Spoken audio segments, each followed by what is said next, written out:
Where to begin? Solo Leveling Season 2 was an aura farming bonanza. Honestly, for my own personal opinion, I enjoyed Solo Leveling Season 2 a lot more than I should have. Mainly because I'm a hype beast and I'm a hype merchant. So at this point, experiencing Solo Leveling was just like, oh my god, nothing but aura farming. Between Kyrie Irving Egress, to Best Boy Beru, to Cha the female Kyrie Irving, from Bayek's Masterpiece to Sun Jin Woo's non-stop. Every single thing Sun Jin Woo does is full of farming. That's it. This guy is a horticulturalist. This guy is a rancher. He's a plantation owner of aura farming. That's all he is. If he actually had a title, it would be Head Aura Farmer. That would be Sun Jin Woo. But overall, Solo Leveling Season 2 has done so much for the manhwa community, because now that we've had one completely 100% successful manhwa, expect this to carry on, because you had Noblesse, we've had Tower of God coming in, God of High School, what a nightmare, Jesus. God of High School wasn't really that, no, it wasn't good. The animation was cool, but I mean, people didn't like the intro, I liked it, and then the story, anyway, just not good. But overall, Season 2 has been well received. It's been a lot better than Season 1, mainly just because the content in Season 2 is going to be better than Season 1. But overall, everyone's excited and everyone's happy. And honestly, I'm going to say Season 2 delivered. It 100% delivered, but there's many reasons why it delivered. And there are some things that we should talk about to really unpack what we experienced in Solo Leveling Season 2. So let's get to it, right? So things that we need to break down. The story, for example. The pacing was very quick. It was straightforward. It got to the point. We moved from arc to arc to arc. It almost became episodic, right? To a point where it's like, all right, we have this one episode's arc. Let's go on to the next episode's arc.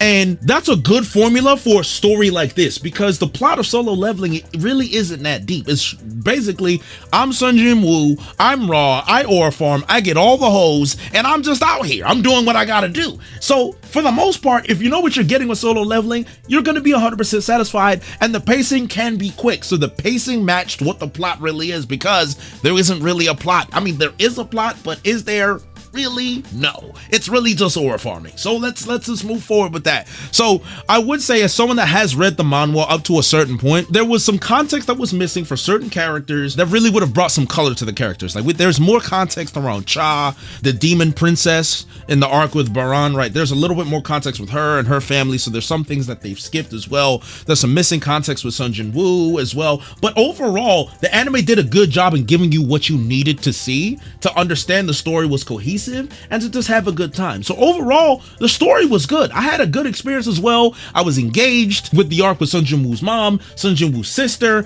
I forget the kid that's the son of the famous guy that owns a lot of money, whatever his name, because these are Korean names, right? I'm used to anime names, so a lot of them, they're similar sounding in a sense, because there's a lot of prefixes and whatnot. But you guys know who I'm talking about, right? Sun Jin Woo's relationship with that kid as well was really interesting. It was good. So overall, the story delivered, right? You didn't need more than that, and if it didn't, you weren't watching the right anime, man. Like, what are you expecting? It's aura farming. But the next aspect that we should break down is the animation. Now, here's an interesting discussion. The animation overall, if I were to give it a grade, would be a B+ to an A-. Now, some people would be like, really? I thought it was A+. Like, the fight scenes were incredible and it was really good. And it was, right? And A- is very good still. You're still gonna get first honors. Like, it's still good. But there was an interesting debate that came up when I had a conversation with Rogers Base that actually triggered a lot of people, and it's something that I would like to unpack, right? Is the fact that Rogers mentioned if Ufotable did Solo Leveling, it would be infinitely better. And then people are taking that as a slander to A1 Pictures. It's like, hey, A1 did a pretty good job. Like, there was good animation sequences, a lot of good stuff with Egress, a lot of good stuff with Cha and Beru, like a lot of good stuff. The Baran versus Sun Jin Woo fight, incredible. Like, so you had well animated, fluid to a certain degree scenes, but if you've read the manhwa, and again, I hate being this type of guy because, Game of Thrones, if you read the books, no, we don't like those people. But just for the point that I'm making, if you read the manhwa, one of the greatest selling points of the manhwa is that the art is fantastic. The art is phenomenal. It's like, it's pristine quality. Like, it's really, really good. So I would argue the animation, not even the animation, but the art and the fluidity of the art compared to what we actually got from A1 is Think about it as the art was an A+, and we got A- animation. Now, if we had Ufotable, we would have had A+ animation and A+ art, or maybe even Mappa, but then again, Mappa can be a little funky. So this is just for the sake of debate. If we did have Ufotable, it would have been Demon Slayer on crack. Think about Unlimited Blade Works. Imagine Unlimited Blade Works, Demon Slayer animation with aura farming, pure aura farming. You basically would have had the Dragon Ball Z of Mama, which technically is what Solo Leveling is, but you would have had it and it would have broke the internet every day, right? Not to say that it hasn't, but you guys know what I'm saying. So this is really me. This is more of a nitpicky argument. It's really not that big of a deal per se, but if I were to give some feedback, hey, animation was very good. Could have been great, but it was very good. If you guys have issue with that, you can cry about it, but I'm just being honest. But moving on from the animation, getting to the soundtrack. Now, the opening in season 1 was good, right? Good start, got the job done, ending, not bad. The opening in season 2, because it's Lisa, right? Lisa the Beyonce anime openings. At this point, anything with Lisa in it is gold. But I would say the season 2 anime opening was an opening that I listened to and I'm like, okay. I'm like, yeah, you know, it's not bad. It's dope. And then I listen to it every time and I'm like, oh, I can't skip this opening. To the point where I'm singing with Lisa, then I mean, bro, and then you got the Stray Kids homies in there, and I'm like, wait a minute. I was like, is this opening actually, is it kind of gas? Is it like heat? Like, cause it's kind of, you know what I'm saying? Like, hey. So overall, opening was great, and it grew on me all the way to the end, where now I'm gonna miss it. I'm gonna miss the opening. So season 3, can you give me some meals? Let's hope for it. And then the ending. I mean, listen, if you're an Unravel fan, if you're a Tokyo Ghoul fan, you know that voice, you know that artist, you know that band. The ending was better than the opening. And that's not even an insult to the opening. It's just the ending was elite. Like, animation-wise, everything, I was like, brother, right? So the ending was great. The soundtracks for the fights were just magical, like majestic. It was perfect. You were able to immerse yourself in the fight scenes, in the moments, Sun Jin-woo's mom, those moments as well. Like, soundtrack-wise, sound-wise, it was excellent. It was great. So like, you know, even the voice acting was incredible, right? Because you're getting people like Akio Atsuka as Ma, and I'm like, bro, we got Blackbeard, Thorkel, Shisui as, I mean, let's be honest, he's a fodder S-tier hunter, but at the same time, you got the GOAT voice actor, right? So you got some good voice actors. You got Go Gung-hee. You know, I don't remember what his voice actor was, but these are very familiar voice actors that you've heard in anime all over the place. So they had a great cast as well. So soundtrack-wise, voice acting, definitely an A+, right? Throw that in there. And then to the main thing, the aura farming, but not just the aura farming. We're talking about the fights.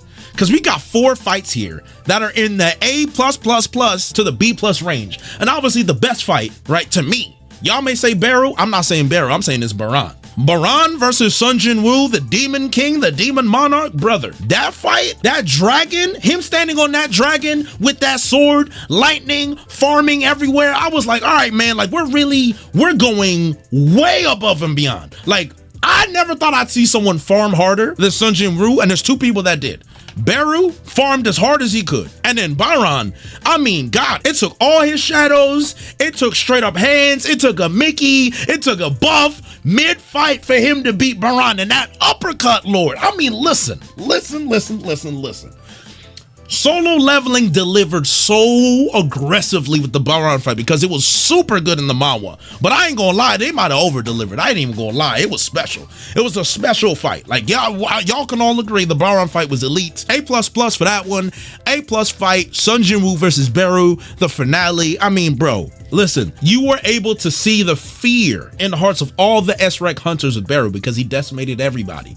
Destroyed the Mickey trash Japanese hunters. Goto got washed. Cha, my poor baby, she got washed up. I mean, all of them, they all got decimated. Everyone died. Everyone just got absolutely crushed. So to see Sun Jin-woo take his time, farm his introduction, and then you got a farm off. You got an aura farm off between Beru and Sun Jin-woo, and you just get this crescendo of just both sides boxing, farming, showing new ability, showing this, showing that, all the way to the point where Sun Jin-woo overwhelms his plantation and says, you have 1 plantation, I got 60. So here we are. You ain't got nothing. You can't do nothing to me. Then it gets to a point where it's like Beru's crawling, he's trying to run away, and it's just, in terms of just pure farming, That is the second best fight. If we're talking about actual action sequences, like boxing, opponent, level of difficulty, the Baron fight was number one, but number two obviously is Beru.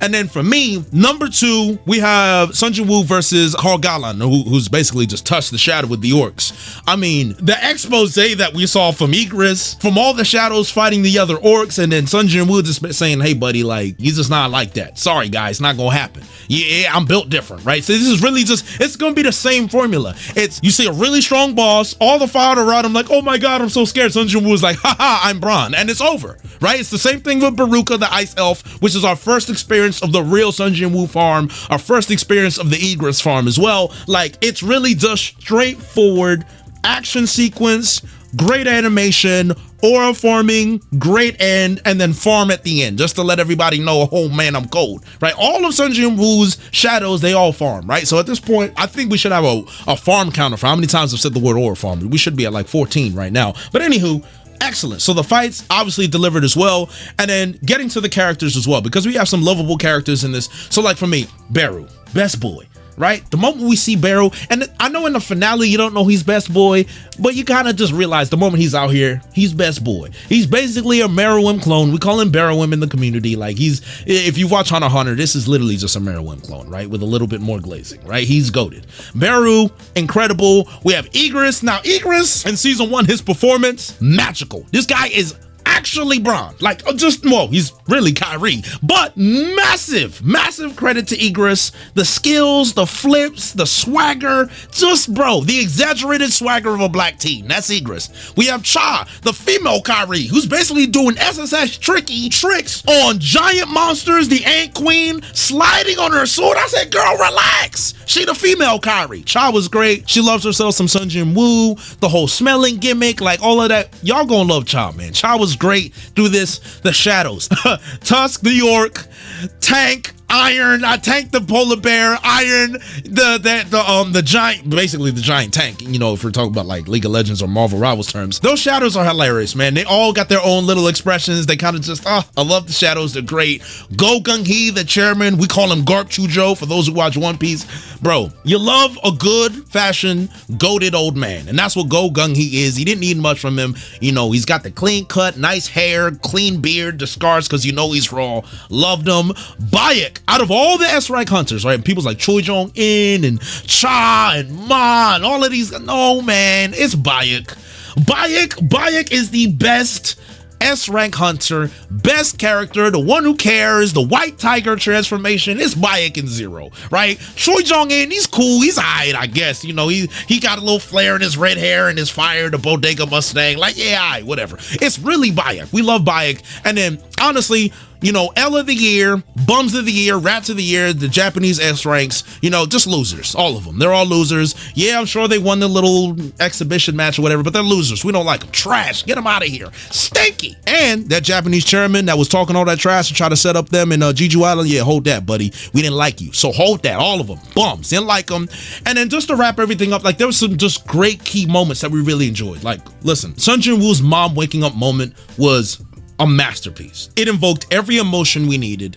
The emotion that we saw from Sun Jin-woo, how you're like, is she gonna wake up? You pan to Sun Jin-woo, you don't see her get up, and then he just opens his eyes and she's just sitting there, beautiful, maternal, matriarch looking face, just looking at her son like, I'm so proud of you. And Sun Jin-woo just starts crying, and I'm like, because, you know, I love my mama, right? So, you know, as a mama's boy, you love your mama. You're like, you know, you just like that. So overall, it was a great moment. Some people complain, grow up. Nah, man, we're emotionally intelligent here. We're vulnerable, so grow up. We don't like that. The S rank announcement, Sun Jin-woo basically being announced as the new S rank, you know, destroying that fraudulent actor that thought he was Bronn when he really was Anthony Bennett trash, or who's someone that we would all know that's just not good at basketball. I don't know, man. Verajao, I don't know. Whoever. Who cares? He's trash anyway. It doesn't matter. The S rank announcement, Sun Jin-woo experiencing fame for the first time and almost infamy to a certain degree. I thought that was very interesting as well. And then I think one of the things that I loved the most, especially with the finale, was the relationship between Bayek and Min the healer, the guy that eventually ended up becoming a shadow and then healing Cha at the end. I just think their relationship was beautiful. I think it really was a good, wholesome character moment that we kind of needed, since Solo Leveling is kind of a shallow series. series. It doesn't get too deep except for very isolated moments. I just thought that was very beautiful. I think from an ethical standpoint as well, we were able to get a little bit deeper into character psychology and ethics. So I just wanted to highlight that as another key moment because I think it was a very good ending, right? And then, you know, baby girl got saved as well, Cha. So overall, it was just great. And the series overall just delivered. It delivered in everything you need. It's not the super deep story that most people would enjoy, but in terms of just a standalone series and pure aura farming, getting everything you need, Solo Leveling delivered. So my overall rating for Solo Leveling, I'll probably give it an 8 out of 10 because in terms of series that I truly enjoy, I cannot give it like a 9 or a 10, but overall, a great watch. Just a great, solid, perfect watch for me. 8 out of 10 is solid, you know what I'm saying? So overall, season 2, peak fiction. Let's hope season 3 gets better, and I'm gonna catch you guys on the next video. Until next time.